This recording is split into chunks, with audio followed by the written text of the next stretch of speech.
Welcome, everybody. Bobby Umar here for the Power of Extension broadcast. I'm here with Malvika Iyer. Welcome, Malvika. How are you? Thank you so much, Bobby, for inviting me. I'm doing good. It is snowing here and it's April, so it's a little strange today. Sounds like you're in crisis mode versus we also have COVID too, but there you go. Yeah. For everyone who's joining the call, this is my broadcast that I do called the Power of Connection, where I talk about professional topic, leadership, personal branding, networking, authentic connection, thought leadership, things that appeal to me. But also, I bring in amazing speakers and experts out there that want to share their insights and their stories. And today, I'm really delighted and excited to have Malvika here. She has an incredibly powerful story about her journey and talking about resilience. And she's someone that has inspired a lot of people, including myself. I talked with her earlier about how she has dealt with some of the challenges in her life. She's a huge disability activist, and basically proudly trying to advocate for disability rights. And some of the things that she talks about as a motivational speaker have been really compelling. And I'm really glad to have you here. So if you are just joining us, before we get in, we're going to dive into the whole idea of how to leverage resilience through times of difficulty and uncertainty, like we're having right now. And someone like you, Malvika, is going to obviously provide a ton of great insight for those of us here. But if you're just joining us, the first thing I want to ask everybody is to please be sure to comment below. Let us know where you're from. We'd like to engage. We're definitely looking to get people to ask questions and things like that. So ask questions, comment below. Let us know kind of where you're calling in from. Are you calling in from? From North America, South America, Australia, Asia, Europe? Let us know where you're from with that. And then at the same time, you can also ask questions about, well, how are you coping with resilience? How are you coping with the challenges that we're having today? And then once Malvika talks about her story, ask her any questions. So what I'll start with, Malvika, is I'd love to get you to start and tell people.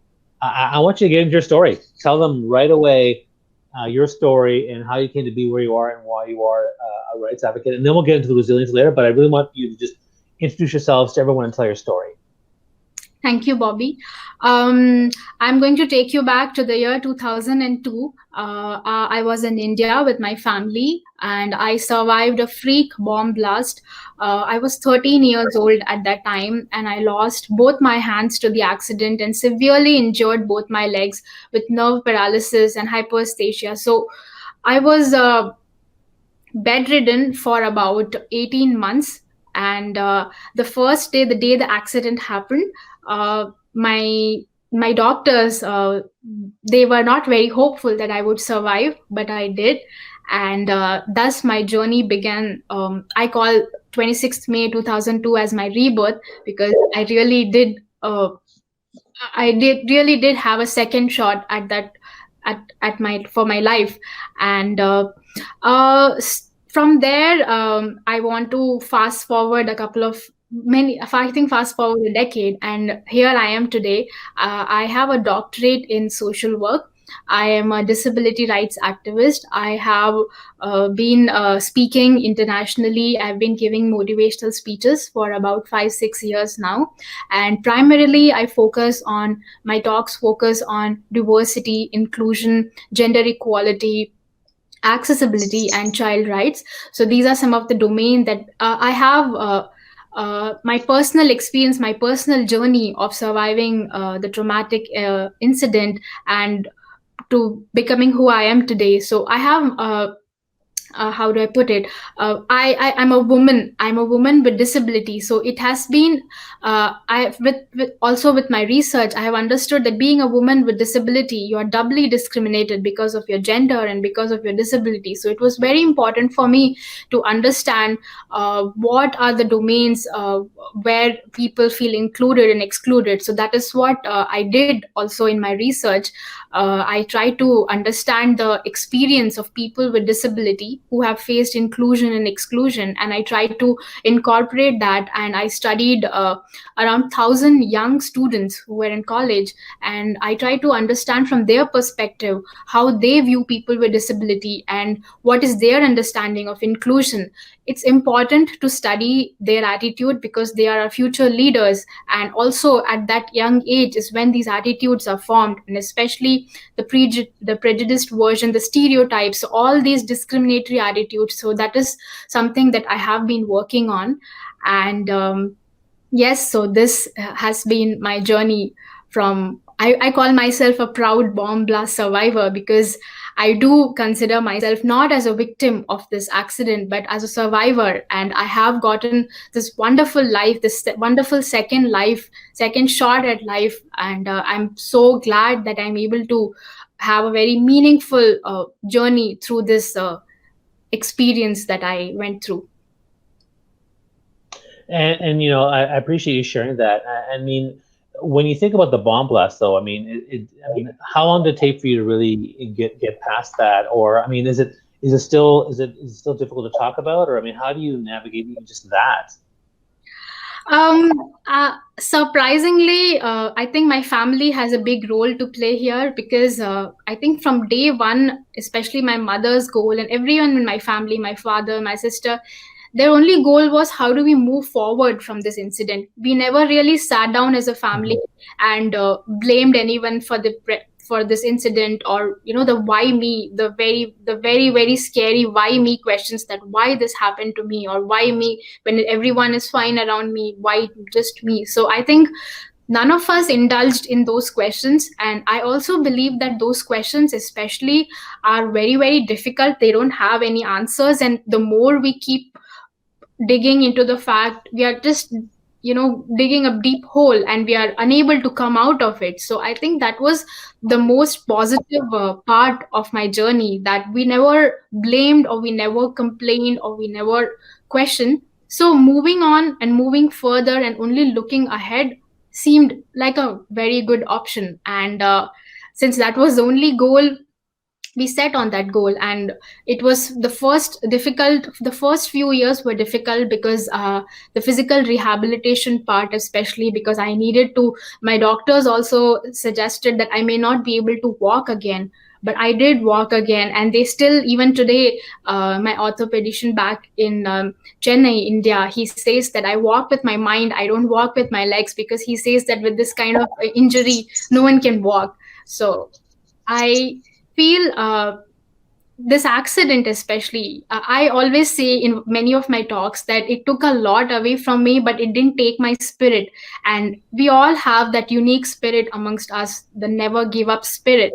And I think that is really important, uh, to nurture it, to nurture the spirit, and to believe in ourselves that no matter what, because we all face challenges, big or small, each one of us, we have many many challenges in our lives. And it is, I think, how we face these challenges, how what our attitude is towards these challenges, I think that's what matters the most. And I was blessed to be born to my family who were apart. We were all we had this attitude as a team, and I think that's what helped me recover, and that's what set me. And we followed that up with education, and immediately after the accident I gave my 10th boards, and I also got a state rank. I got a 97 percentage when I was still bedridden preparing for my exams. I Wow. Thank you. So that incident especially was the highlight of my career, because I got to meet the president of India at that time, Dr. Kalam. He invited me to Rashtrapati Bhavan and he congratulated me for my achievements. So since then, it has just been an amazing journey of finishing my school in an inclusive platform, and taking up I did my bachelor's, master's, and I continued my PhD as well in social work. So I definitely feel that education has played a very important role in helping me cope up with my loss, and also giving me the big picture, because now being an activist for disability, it's only through my research that I got to understand the many challenges of people similar to my situation, that how we undergo our challenges and what needs to be done in terms of inclusion and accessibility. What I find really interesting is that you also called yourself a proud, what did you say, proud bomb blast survivor? Is that what you said? Yes, bomb blast survivor. Is Yeah, that correct? Yes. that caption is A in proud, all headlines. Yes. yeah. So a proud bomb blast survivor, which is interesting because I think that also contributes to the resilience. But I also like how you reach kind of shifted your mindset around it, right? And can you talk about, like, I mean, you talked about it already, but like, what are some of the key things that people need to do in terms of when they deal with such difficult challenges? How to reframe the mindset the way you have. I mean, I think that's really inspiring. Um, I think first and foremost, like I talked about my attitude. So attitude has been the key word, I would say, in my life, in my research, everything. Uh, it really ultimately everything really comes down to our attitude and how we perceive things. And I had many opportunities. uh, I when I was bedridden, I was not able to walk, and there was a lot of pain. And I think I that period, that dark period that I call it, for about 2 years, there were many chances to want to give up. There were many chances to not want to try. And even till now, when I'm not able to walk, or when I'm not able to do anything that I want to do, because even if my mind says do it, my body will give up on me. I think those times especially, it really helps to keep that positive attitude, because you've come so far. How it would just be so unfair to want to go back to giving up again. And my journey, especially when I started speaking, giving public speeches and becoming a motivational speaker, I think I have a very blessed life like that, because I get to interact with a lot of people. Many people, thousands and thousands of people write to me every day, sharing that I read your story, or I read about how you did something, and because of you I also tried. If you can do it, I can do it. If you don't complain, then I won't complain either. So messages like these, and I wake up every day to these very very positive and encouraging messages. So now it has become a two-way street. If I don't it's like a social responsibility that I have now, because there are people already, they look up to me. So how can I now give up? And now I have a greater meaning to what I do. And I think so I get to inspire them, and in return they get to inspire me. So it's just been an incredible journey like that. Wow. Wow, no, that's really amazing. Just again, I'm just if you're just joining us, I'm here with Malvika Iyer, who is a proud bomb blast survivor, and she is a huge disability and gender advocate and activist. And so, we're leveraging her experience and her abilities because she not only has she gone through a very traumatic bomb blast when she was 13, but on top of that, she's also spent a lot of years educating in social work and you've already and doing up to a PhD in social work, so that now you have the education, you have the experience, and all this is meant to help people. So let's get right into. And if you are joining us, by all means, please ask for any questions you have. Comment where you're from. Let us know where you're from. But ask questions on resilience. So let's talk about this. Right now we are all going through the COVID crisis. Most of us, majority of us, are staying at home in self isolation, and some people are struggling just with this aspect. And I can even tell you, and I'll acknowledge that this past long weekend, it was hard for me. I had a hard time because I was trying really hard not to be on social media, trying to focus on my family, but I also felt a bit constrained that I couldn't. I missed my friends, I missed my family. I couldn't go outside, so it was a bit of a difficult. I've had good days and bad days, and so as we're going through this, and some of us are having trouble with their businesses or having trouble with their work. So I kind of want to dive into the resilience piece. With your experience, can you share a bit about resilience and what it means to you, and how you what are some important points for all of us to remember about resilience and how it works? Absolutely. Um, yeah, especially during these very, very difficult times. I remember when we were first told about lockdown, and it was the first announcement, which came almost a month ago. I remember, I sometimes, whenever I think about a difficult time when there is around me, so it takes me back to my stay in the hospital, and my first thing is I don't want to stay in the hospital again. There were months and months of very scary time that I have spent there, and I my first instant thought was, if I fall sick, then I don't want to go through the trauma again. But then I kept thinking that you can't sit and wait for something bad to happen. That's just not how life is, and that's just not fear. If we I remember, because I did not give in to fear that when I was just 13. So how is it fair to give in to fear now? And it would be absurd to sit and wait for something negative to happen. And I think that's just not how we live. And I very much believe in our own positive vibes. And when we think positive, though, it's just a simple thought that whatever happens, I will face it, or things like that we keep telling ourselves. It's very important the way we talk to ourselves. And I remember the first few weeks of the quarantine, I used to say that I cannot handle this, this is going to be difficult, and etc., etc. And then how my thought shifted to, if something happens, I will handle it. If this is how it is, then I know how to. I believe in myself, or I believe in my strength. So I think these positive the way that we talk to ourselves, I think that is very important. And my mother, when the accident when I was recouping, and when I was in college, my mother would often tell me that you used to look at yourself in the mirror and you used to smile.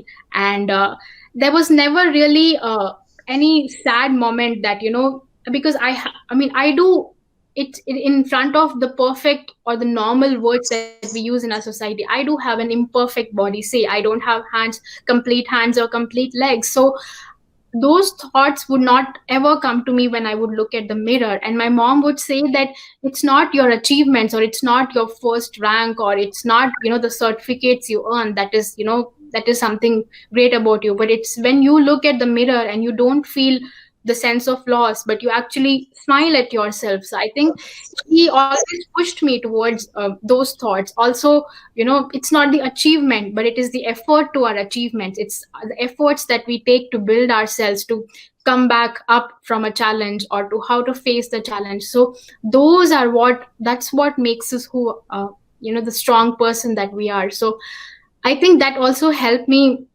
embrace failure, because it was not an easy path. And for me, especially, to learn to write again or learn to walk again, I did fall down a lot of times. So it really helps when the way we speak to ourselves, the positive way that we look at ourselves and speak with ourselves, and reward ourselves with the effort that we take. I think these are the things that has also helped me, because I remember from thinking so negatively for the first few weeks, and now thinking of this as an amazing opportunity to learn. And I've taken up these several online courses, and these many things that I want to do to work and improve on myself. So I think it's all just the attitude, it's just the mind.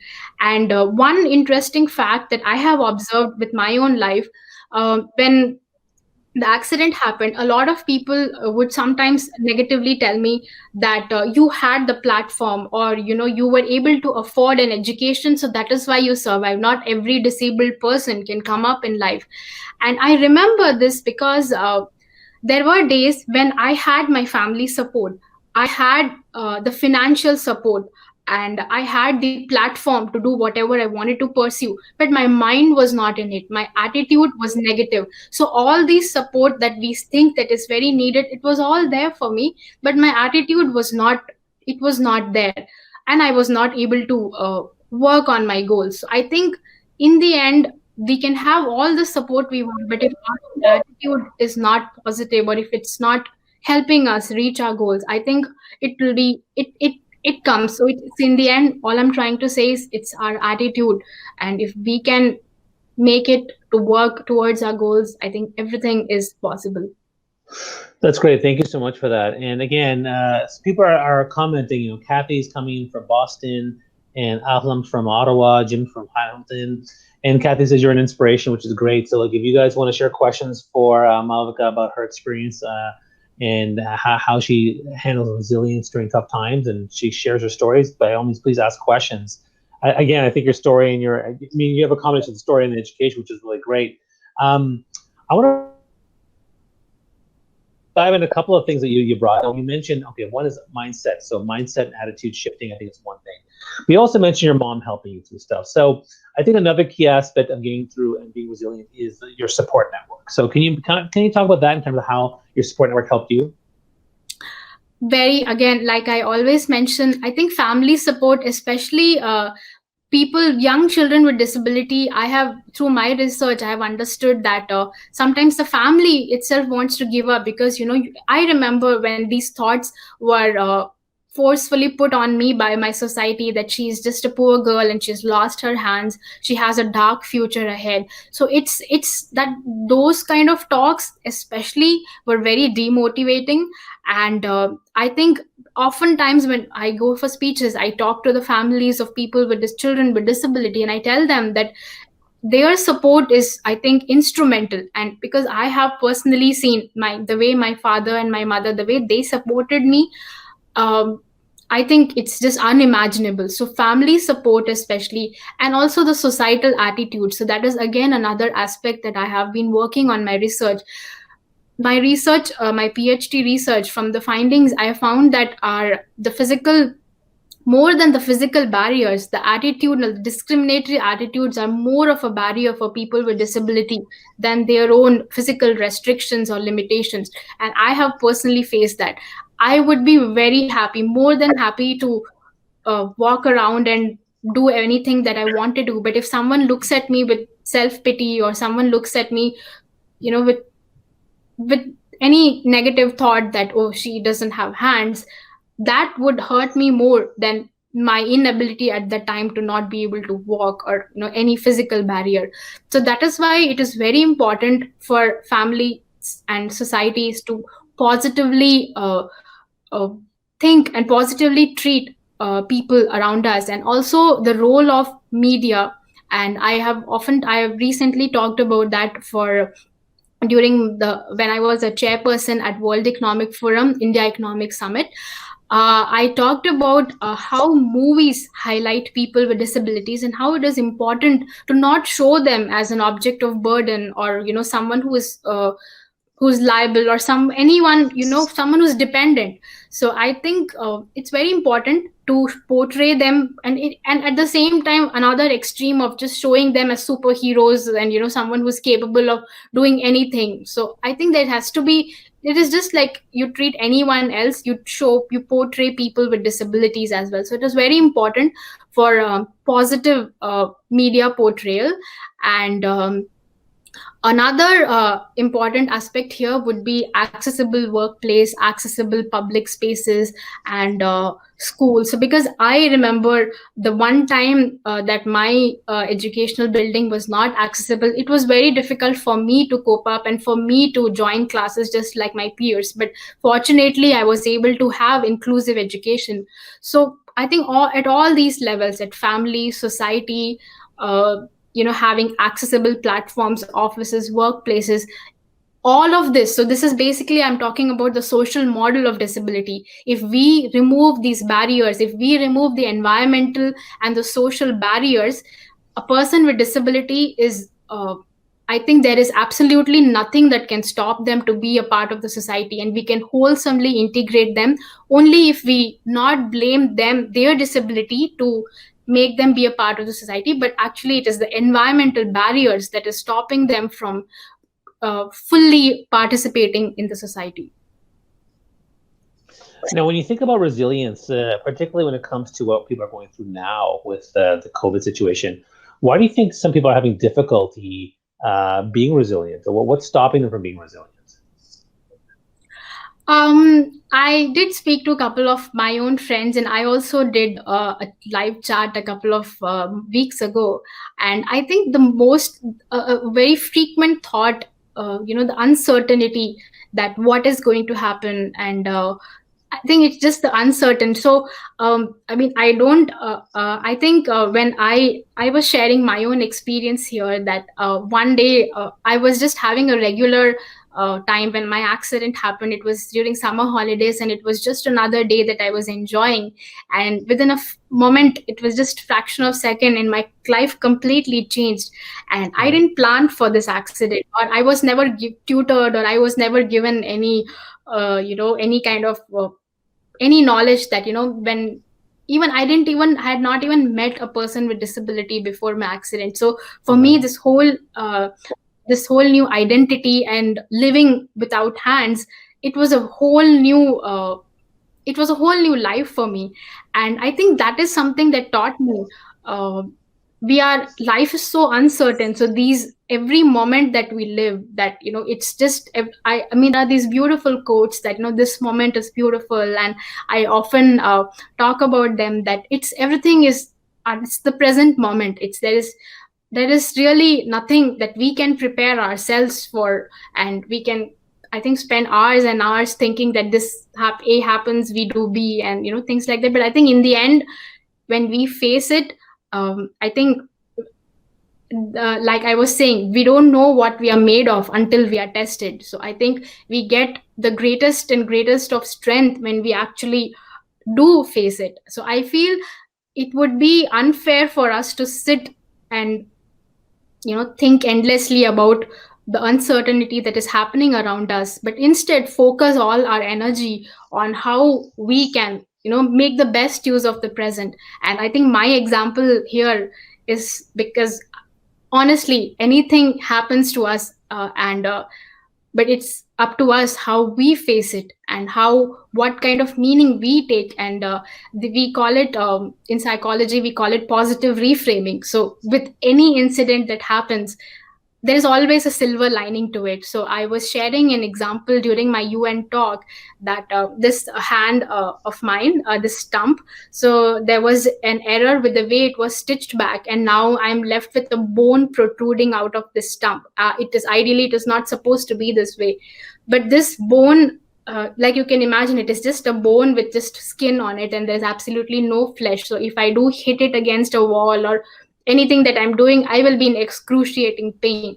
But at the same time, this is my one and only extraordinary finger, that I call it, and I'm able to type with it. I was talking to you this morning, so I was typing with the stump. I typed my PhD thesis with it, all my dissertations with it, and I I have typed probably millions and millions of words with it. So this is the silver lining that I'm talking about. Finding something positive, finding a silver lining in everything that happens to us, and the positive reframing. I think that really helps us to not go down the why questions, or to think and overthink about the uncertainties, but do live for, I think, give our best to the present moment. Yeah, wow, that's a great story. And one of the things that it reminds me of is I have a friend of mine who he had cancer and he beat cancer. And what was interesting is that his whole struggle to beat cancer and thinking that he almost died, he actually wrote a play afterwards, and he said that now that I've gone through something so extraordinarily difficult, everything else is is nothing to him because he's like, if I can beat this, I can do. Well, what I can't talk to this person in the elevator? Of course I can. Who cares? And he's so courageous and brave now all the time. And I have another friend of mine who has a debilitating stutter. Same thing. He's very courageous. He talks to people without worrying about anything. But his courage has gone through the roof. Which so I find it really. I find people like him, them, and you're just so inspiring in terms of what you're able to accomplish. But let me throw another interesting angle, which is some people they'll look at you or someone say, "Wow, look at what she can do or what he can do," and this is so inspiring. What the heck's wrong with me? Why? I mean, I can't. I should be able to do this. I'm now inspired to do it. But then other people, they feel guilty, right? So they'll say, well, this person can do it, and I'm not. Man, I'm just a terrible person or a terrible human being, and they feel bad about themselves, and they shouldn't, because everyone has their own journey. I was curious what you Hmm. thought. What do you think about that? you're very right. The last line that you said, that each of us, we all have our own journey. So I think there are so many pictures that are shared on internet that you can't compare. A bird cannot compare, the bird's flight to a fish, because a fish can swim and a bird can fly. So there is absolutely no comparison between the two of them. I think similarly, we are all, I think each of us, our own lives are so special to us. And even there are many people that I look up to. And sometimes, if I ever get that thought that, oh, they have achieved so much, and something they've done better than me, and I think again, it is absolutely. I think we have our unique identities, our own unique skills, and I think it is very important for us to understand. If I was a dancer before this accident. I was a trained Kathak dancer, and I spent close to 8 years learning the classical dance. And I think one fine day, I may have become a dancer, perhaps, if the accident hadn't happened. But the accident happened, and that just went away. And similarly, I was also very, very good at crafts. So I think I have spent most of my school life working on make do DIY projects and crafts, and I've received certificates in crafts. So my whole life, I would say, till before the accident, was spent using my hands and trying to make things from hands. So these were the two skills, the only two skills that I feel I was the best at: dancing and making crafts. And imagine the accident happened and I couldn't do both, and there was no scope of ever doing them again. And so here, we cannot really, I think, everything that happened post the accident. And it's again, like you said, that feeling bad that if someone can do it and we are not doing it, and feeling bad, I think these are the way we talk. Again, I highlighted that it's again the way we talk to ourselves, and the way the positive reinforcements, and that is very important here to highlight. And I'm luckily, I was my mother, everyone in my family, we always we talked about the achievement, or we talked about to think that even if you make a small attempt to it, it is good. So I think those talks at home, especially, they really helped. And I've seen, especially some of my friends, who also have gained the same, I think, experience, having been brought up with me. So I think it, in the end, we need to stop comparing. Comparison, I think it kills. And I would never want anyone to think that, even the messages that I get, I always ensure that you do it. It could be, for example, there was this lady, she was in her 50s, and she wanted to learn to drive a car. And she said that she read my story, and then she decided that she's going to do it, and then she ultimately started driving the car. So it's her experience, it's her task, it was her goal, and she did it. So it's our duty to tell people that it's, I think, the fish and bird story, that we all are in a different path, and there is absolutely no comparison. Someone must be in their season 10, and someone must just be starting. I am still starting in my career, and I may have given these talks and all these awards that I received. I understand that they add a lot of value to me and my life, but then I still consider myself as a beginner. I'm looking for jobs right now. So how can I compare myself to, say, someone like you who's worked so many years? And so I think it's just the way we talk to ourselves. I think ultimately it all comes to us. Yeah, one of the best pieces of advice that I've learned through the COVID crisis is that we have to give everybody space to express and feel what they're going through. And what that means is that someone here, one person may have tons of privilege and advantage, another person may be somewhere in the middle, another person may be further down, but they each need to be given the space to express it without the guilt, without the shame, and just say, listen, this is how you're feeling, that's fine, let me give you the space to feel and process that. And I find that that's allowed me to kind of process for different people who are going through things in different ways, because some people are like, hey, it's time to downtime, go work on personal projects. And I can tell you, in the last month, I've done nothing. Like I've gained 10 pounds, and I thought I was going to do all my paperwork and clear out the shelves and things like that. But no, like trying to manage the kids and manage my business has been just overwhelming, and I haven't been able to do all the other stuff that I was doing. So I think it's important to give people space and not feel the guilt about, if you, some people do a lot of stuff, great, all power to them. That's they're a bird, they're flying. Other people are not doing as much. That's okay too. We all deal with this in different ways. Absolutely. I mean, even I So if remember you, yeah, days. Um, I yeah, was go just ahead. What were you saying? because I remember the first few weeks of the quarantine, I was just worrying and getting so anxious and reading news and looking at the raising numbers. And I think the first 2 weeks were only spent worrying. And again, I think this is a very positive phase, but I do not know what lies ahead, how the next month is going to be. And I think at this time, our only duty is to practice social distancing. I think other than that, we need not be too hard on ourselves to, there are some people, I read a very funny image that, this is not like a productivity test. This phase is not going to test how many skills you gained or how many productive things that you did during this time. Like you said, we each cope up different ways, and we must respect how we do that, and we must respect others around us as well. Right, and we're talking to Malvika Iyer about being a proud bomb blast survivor and how she deals with resiliency, especially now during the COVID crisis. So everyone who's joining in, people are saying, Malik says, Bobby, thank you for your program. Bless your guest. Hafiz says, good to be here, and people are saying there's some good questions out here, which is great. So thanks everyone for joining us on this. The other thing I wanted to kind of get into was because you mentioned various things about how we have how there's support and there's a mindset shift and things like that.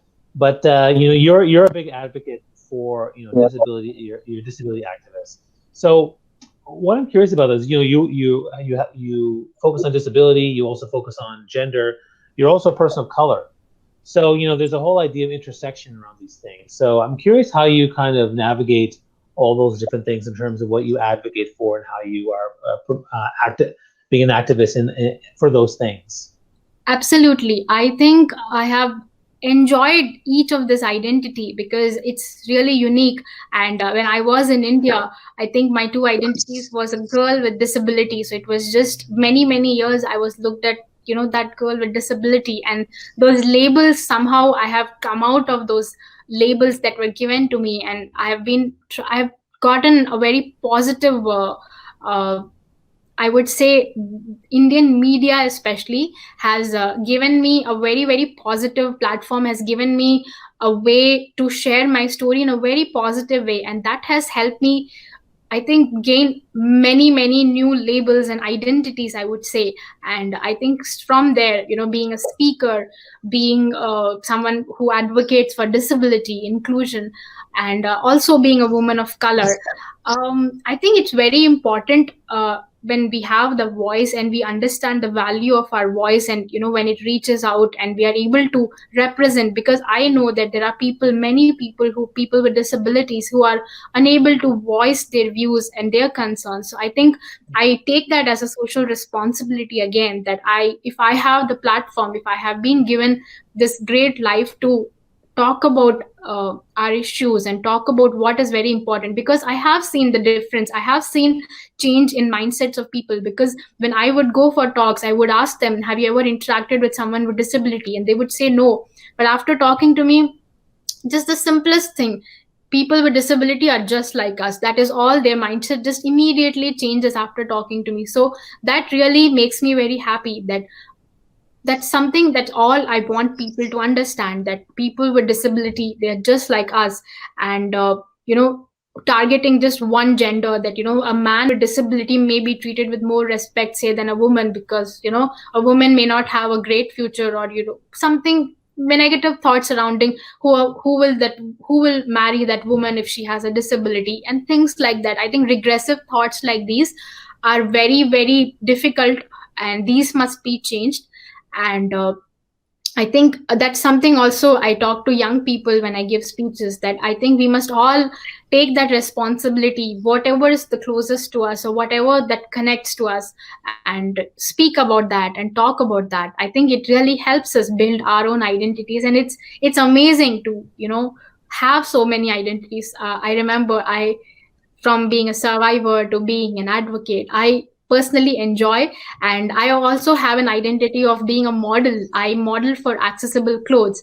I promote accessible fashion. So why should clothes be just, for normal people? Why not design clothes for people with disability? And they should be accessible as well as fashionable. So the many identities, so modeling is one amongst them, and it's amazing. I love modeling for accessible fashion. Is there any question that you'd like our audience to answer? Like, what I'd like to do is maybe ask them a question, and they can actually answer in the feed after they've seen the broadcast or even during it. But what will be a question you would ask people in the audience that to get them to start thinking about things? One question I would want to know, people, I think from students or young people, I would want to know about their own experience, because I have often, from my research, I have found out that young people with how do they perceive people with disability, and say at domains like marriage or society or school, colleges. So how welcoming are they, or how do they, is there in or do you feel that you need to help someone with disability, or is your first immediate thought that offering help or offering assistance? So just I would like to know that how, when you first see a person with disability, what is your first reaction? And people who work, I think some, it's just to understand how inclusive, or what have they done, or if there is something, any special way there has been an inclusive, it could be anything, an activity, or it could be a program, an inclusive program that has been incorporated at workplace. So anything that has helped them incorporate and to work on diversity at workplace. So any example, I would love to read about that. Okay, so people have examples of how they deal with disabilities or people that are disabled, and how they approach them, how they talk to them. Share your thoughts below. Share your stories below. Let us know if you have a question on that. On that note, I think my own personal experience is, I typically, my focus is to just empathize and understand exactly where they're coming from, and to give them space and support them kind of how they are. I try not to make any assumptions, and I also do not try to, so I don't usually, I usually just say, how can I help support you? That's usually what I say, because I don't know what questions I can ask, what I can ask. So I just say, look, what's something that I can do to help support you? What am I, and I'll ask that question. And usually it turns into a good conversation. That's what I do. That's amazing. I think asking someone, because a lot of people are hesitant to even approach people with disability, or they're scared that, whether they'll get offended or anything. So I think this is a wonderful example, just asking someone that if you need anything, because we would do that to anyone.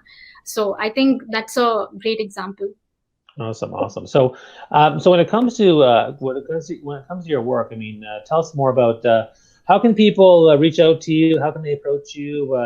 If they want you to maybe speak to them, what are some ways to approach you and get you to help them out?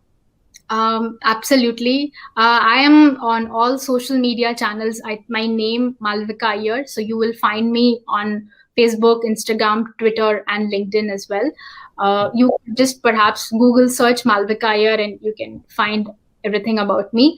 I would love to connect, because I think networking, especially thanks to people like Bobby, I think there's such a wonderful platform to help connect people and share ideas, because we are always, I mean, I remember, many people are working on their projects, and suddenly you find someone who is shared a different story or an interesting story. So people like you, especially these platforms that you have created to share different stories, and every week I've seen your talks that it's just a different subject or a different field. So I think it's amazing, and I would be very happy, be it something to just talk about inclusion or talking about a speech. And I have a great online presence, so I would love to connect with you, and any way that I can be a part of any project or any program, then I would be very, very happy to collaborate. That's great. And if anyone has questions for Malvika after this broadcast over, you can certainly put them there. You can tag her, tag me. You can answer questions on resilience, on her story, on disability activism and the disability rights. I think those are really good things. You should all do that. I highly recommend you do that. You can also share if you're enjoying what you're hearing. You can like, comment, heart, light bulb. You can tag people during the conversation. You can share this on your own page. By all means, let's get people talking about this. Another question I have for you is, you're a disability activist. Who are some other disability activists that you admire or inspired by? There are many. I recently connected with Haben. She is the first blind student who graduated from Harvard Law, and I connected with her recently. And Wow. I think my journey has taken me to connect with many people with disability, but many people back in India, there is Dr. Satyendra Singh, who's doing some amazing work on creating a more accessible India. And I think each one of them, and it's just so amazing that each one of them is working for a different cause. So promoting, say, accessibility. So this person I talked about, he works on creating accessible public spaces, and he creates awareness whenever you see a place which is not accessible, or if there are not enough ramps. So I think um, I talk a lot about inspiration and motivation. So everyone has a unique story. So even here, you can't just blanket everyone under the label disability. You can't just put a label that disability and they talk about. So even each person with disability, they have their own unique identities. They have unique disabilities, unique needs, and unique thoughts and ideas about how they perceive issues with regards to disability. So it is very inspiring to read about them and to know their story. And I have, for me, I think my inspiration is anyone in our society who does not indulge in discrimination, or who treats people equally without any discrimination. So I think anyone who even makes an effort to do that and who tries to create awareness about that, I think for me, they are my biggest inspiration. Wow, nice. No, I appreciate that. Um, yeah, thank you so much for joining us today. I really appreciate all your insights that you've had. Please, everyone, feel free to connect with her. If anyone has any other questions, please comment below, post what they are, let us know what you're thinking about. And what I will say is that yeah, this platform is important to me. And one of the things, I'll make a big announcement now, which is I'm shifting the focus here. So I'm going to be doing a lot more interviews. I've changed the timing of the broadcast, and then from now on, I'll be doing Mondays and Wednesdays, not Fridays. Mondays and Wednesdays, and the timing is 1:30 p.m. Eastern Standard Time. In fact, next week I have two interviews. In particular, I have Michelle Romanow, who's a dragon from Dragon's Den, on Wednesday 1:30 next week. So I'm very excited about that, and I'm looking forward to actually doing more collaboration with you, Malvika, because I think you have some really great stuff to share. And if I can help support you and promote you and champion you, that's great. If you know other people that want to be interviewed by me, or influencers, thought leaders, experts in the field, I'd love to bring them on this show and broadcast to my 500,000 followers across LinkedIn, Twitter, Facebook. So I'm delighted to be able to do that.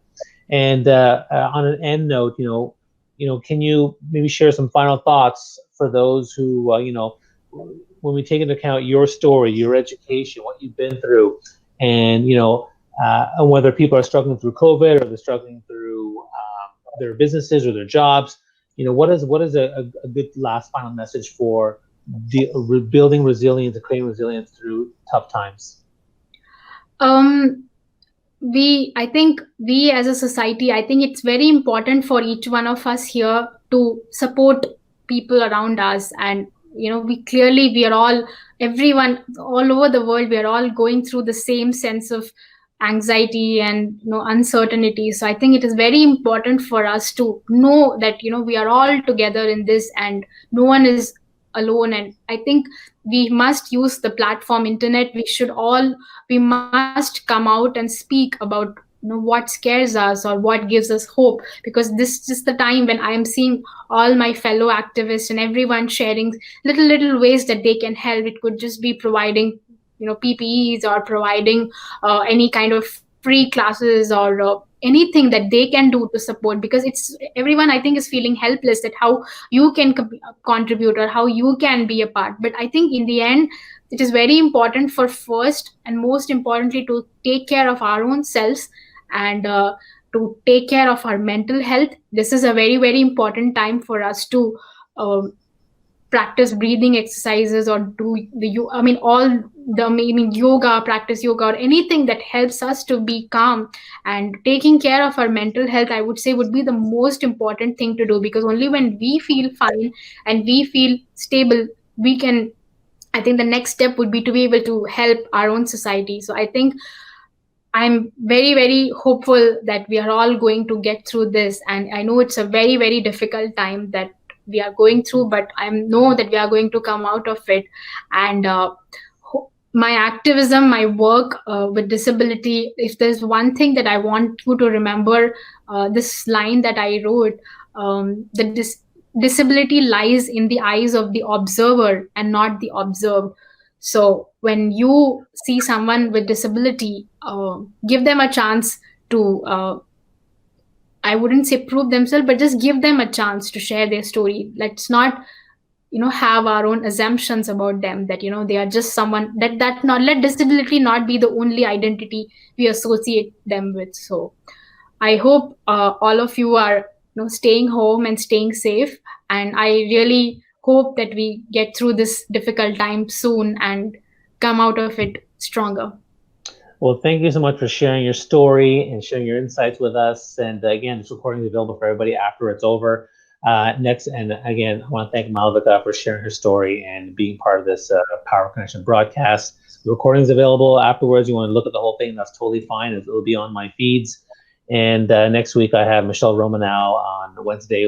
She's a dragon from Dragon's Den, which is like the Shark Tank of the US. It's like the Canadian version. And so she's going to be delivering a great talk as well about staying home and how businesses are dealing with this. So thanks so much, Malvika. Stay in touch, and we'll talk soon. All right?